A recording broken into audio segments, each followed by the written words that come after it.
As far as I'm concerned, at my age, I should say what I feel. The biggest damage that has been done to this country is religion. I can say it anywhere. The biggest, because what religion has done is that it has taken away our reasoning faculties and put our minds in terms of faith and miracles.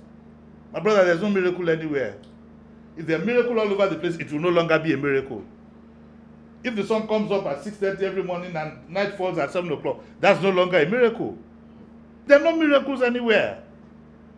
The churches and the mosques and the religious leaders are the greatest culprits. They are the ones who have misled the people of this country the most.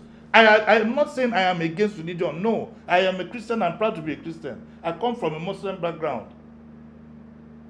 But how many people can say they're actually practicing what you call Christianity? So what I'm saying is that it has taken the thinking out of us.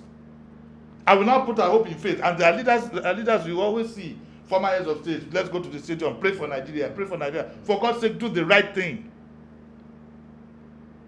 God is not going to come down to save anybody. He has given you the thinking faculty. That is the best he can do. So all this idea we should pray, and our leaders always latch on it. They pray 5 times a day. From there, they go to the treasury. They go to overnight. They go to redeem camp. They pray, they kneel down in public, whatever. They still steal from the treasury.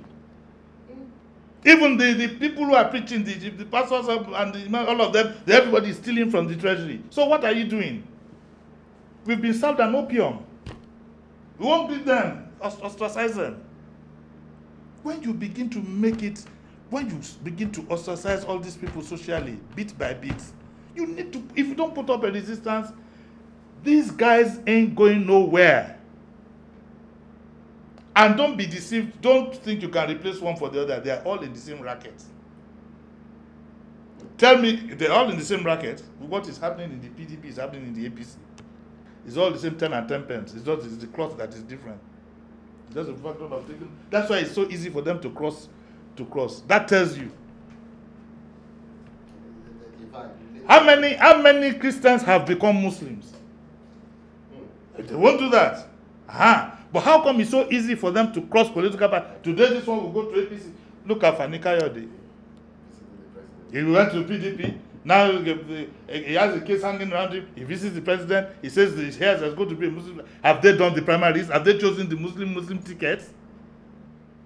There's a society called Wimbys. Wimbys were given they were allocated 2 spaces. They got a phone call from the presidency, and they asked them, your two representatives, what are their state of origin? They told them. When the announcement came out, the Wimbys had one representative. The other person representing Wimbys was not even their member. It was Bola Shagaya. Yes, it was in the papers. I know that. Until today, Bola Shagaya is there. Who is she representing? Ditto for all. Same old people. Akindide, same people. Same people. And you cannot have old people determining the future of the younger people. It's not possible. Old people always look back. They've gone there now with their prejudices. The young people are the ones who should determine the future, not these old fuddy-duddies. They should get the hell out of the place.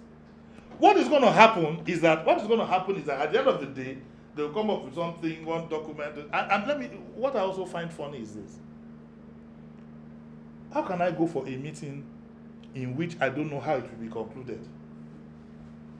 The president in his speech said, maybe it will go for a referendum. And you have started the meeting. How does that work out? From the moment you start, you should know that, okay, it is going for a referendum, it is going this way, it is going this way. So what it means is that you want to walk to the answer. That's what you want to do. You want to walk to the answer. It's simple common sense. Because what it means is, if it favors you, it goes for a referendum. If it doesn't favor you, so you've left the door open. And yet these people went and attended that meeting. And then look at every day fighting.